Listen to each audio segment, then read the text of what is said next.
నమస్కారం. మనీ మాటలో మాట్లాడుతున్నట్టు చాలా సంతోషంగా ఉంది. ఇవాళ సండే. మీ క్వెషన్స్‌కి బదులు చెప్పే టైం. మిస్టర్ విష్ణురాజు ఉన్నారు. ఆళ్ళ క్వెషన్‌లు అడుగుతారు. నేను బదులు చెప్తాను. Okay sir. నిన్న క్వెషన్ మీతోని అడగాలని అనుకున్నాను. ఫస్ట్ క్వెషన్ ఏమో గోల్డ్ మెటల్‌లో మేము ఈటీఎఫ్ చాలా ఎక్కువ కొంటున్నాం. Gold beats the ETF. అది కొన్నప్పుడు ఒక ట్రాకింగ్ ఎర్రర్ అని మీరు చెప్తున్నారు. ఈ ట్రాకింగ్ ఎర్రర్ చాలా ప్లేస్‌లో ఉంది అని ఆర్టికల్స్ చూస్తున్నా. ఎక్కడ ట్రాకింగ్ ఎర్రర్? ఎందుకు వస్తున్నది? యాక్చువల్ ప్రైస్ ఆఫ్ గోల్డ్‌కి గ్రామ్‌కి ఎంత అని యాక్చువల్ ప్రైస్ ఆఫ్ గోల్డ్‌కి మీ గోల్డ్ ఈటీఎఫ్‌కి వస్తున్న గ్రామ్‌కి ప్రైస్ డిఫరెన్సే. ఆ డిఫరెన్స్ అవుతుంది ట్రాకింగ్ ఎర్రర్.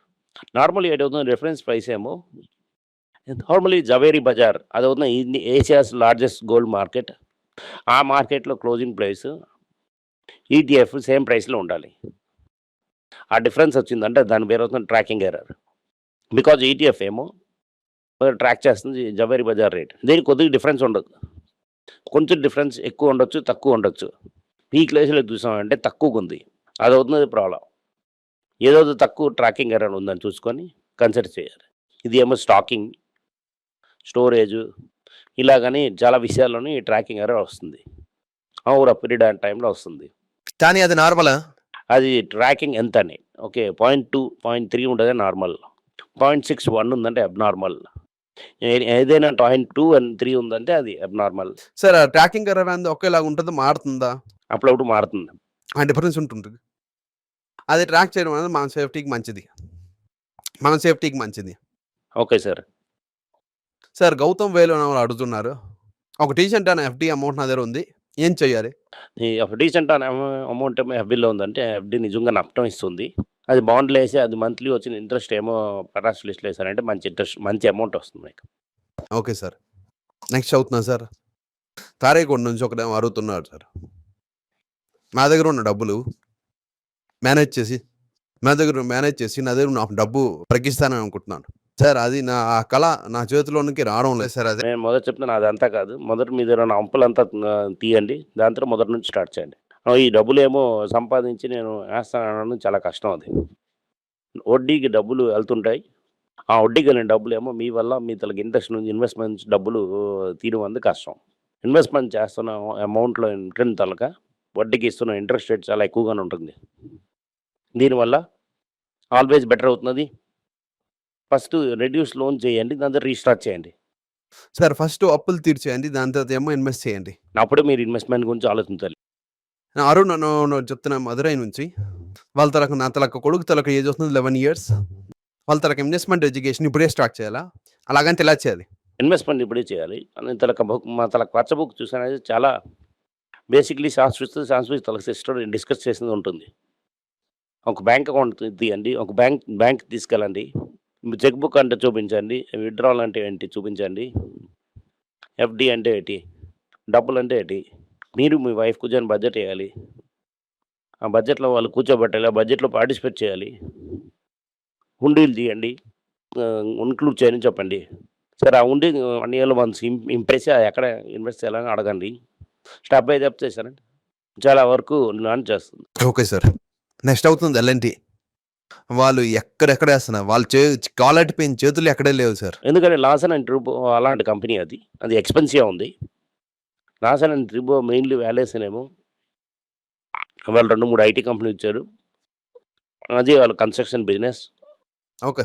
ఆళ్ళు 2026లో ఐపీఓ నా నా చాలా కంపెనీస్ ఐపీఓ పైప్‌లైన్‌లో ఉన్నాయి.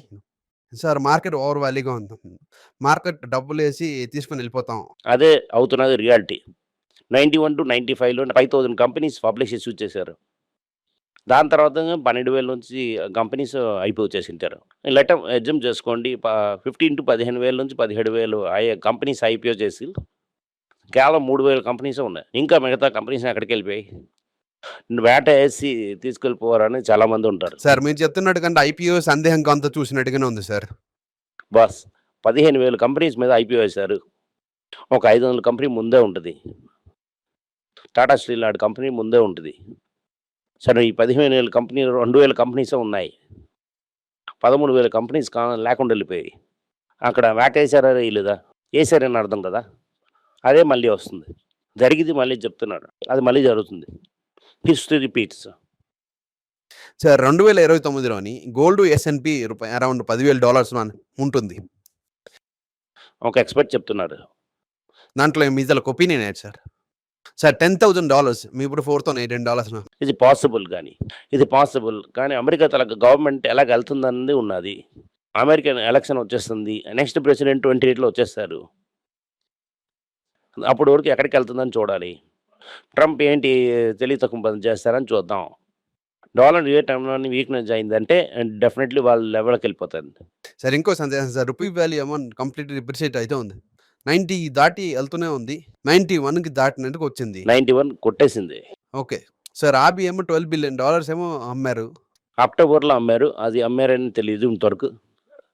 మిగతా లాస్ట్ వీక్ మీకు చూపెట్టాం కదా! $10 బిలియన్ స్వాప్‌లు అమ్మారని.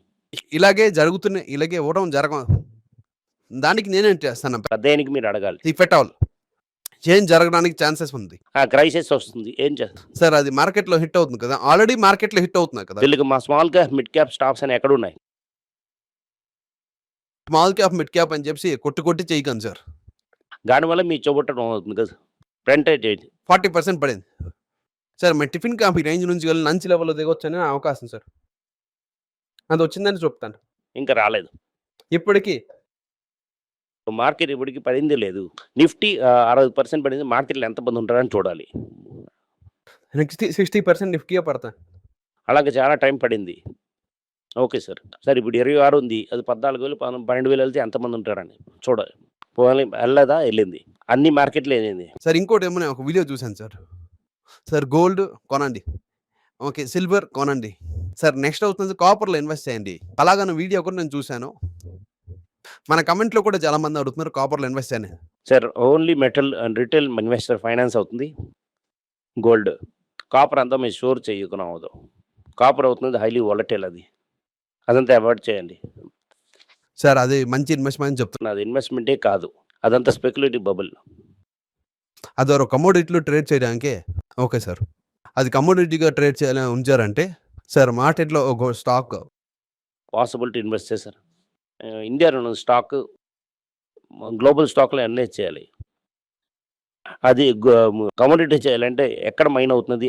ఎంత ఉంచారు? రేట్‌లో చేస్తున్నారు. ఆ డిమాండ్ ఎలాగుంటుందని నాకు చాలా విషయాలు ఉంటుంది. అదంతా గ్లోబల్ లెవెల్‌లో చూడాలి. అంత కెపాసిటీ నాకు లేదు. నాకంత తెలీదు. ఫైనల్లీ నాకు ఒకే ఒక క్వెషన్. మీరు చెప్తున్నారని.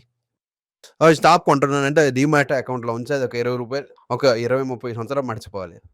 సార్ అది కాపర్ కమోడిటీ డ్రింక్ చెప్తున్నా. అది అలా కొనేసి మర్చిపోతామా?